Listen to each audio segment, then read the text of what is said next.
We heard Mr. Walberg mention Patrick Henry, and from the state that Patrick Henry came from is my good friend Rob Wittman. And Rob, thank you for being here and your fight in all this. Well, thank you, Representative Forbes. I want to thank for your leadership on the Congressional Prayer Caucus, for taking the time to make sure we got together today to recognize the importance of today's date and the efforts by our forefathers to make sure that we have those liberties and freedoms to make sure that we can freely practice our religious beliefs here. And I'm pleased to be here as a member of our prayer caucus and join with my other colleagues on the prayer caucus to honor Constitution Day and the religious freedoms of all of our citizens. And September 17, 2013 marks the 226th anniversary of the signing of the greatest governing document the world's ever known, our Constitution. Religious freedom is the very first freedom protected in the First Amendment. And just as Chairman Forbes has spoken of, it was really a discussion that took place years ago in Virginia. Governor Patrick Henry, there in the church at St. John's, there in Richmond, got up and spoke about the importance of individual liberties and freedoms, and the importance to make sure that we as a nation had a Constitution that preserved those.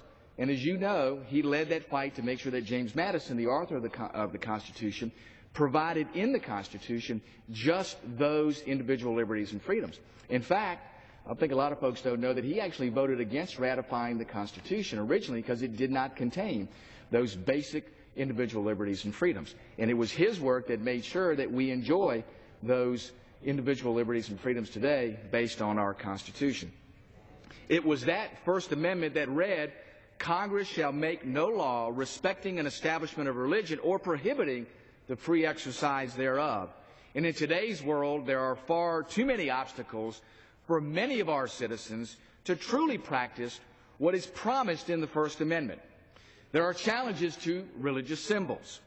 Religious freedom for members of our military is under attack.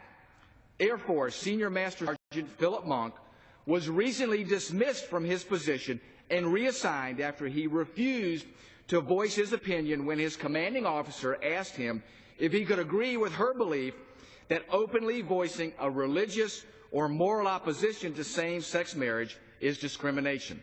He stood by his beliefs and paid the price professionally for that. Religious liberties are threatened for many each and every day. The Commonwealth of Virginia, as has been so eloquently stated, has a direct tie to that First Amendment. I stated Governor Patrick Henry's efforts there, but also Thomas Jefferson also was very, very adamant and passionate about preserving those religious freedoms. The Virginia Statute of Religious Freedom was authored by Thomas Jefferson and James Madison in 1779, and it states, "No man shall be compelled to frequent or support any religious worship, place, or ministry whatsoever, nor shall be enforced, restrained, molested, or burthened in his body or goods, nor shall otherwise suffer on account of his religious opinions or belief, but that all men shall be free to profess and by argument to maintain their opinions in matters of religion, and that the same shall in no wise diminish, enlarge, or affect their civil capacities." Thomas Jefferson, the second President of the United States, and one of our nation's founding fathers, understood the need for protecting our natural rights, those provided to us by our Creator, those protected by our government, all of which were more important to him than any other element of what he espoused in the creation of our government. And he knows that none meant more to him or to our nation than the freedom of religion.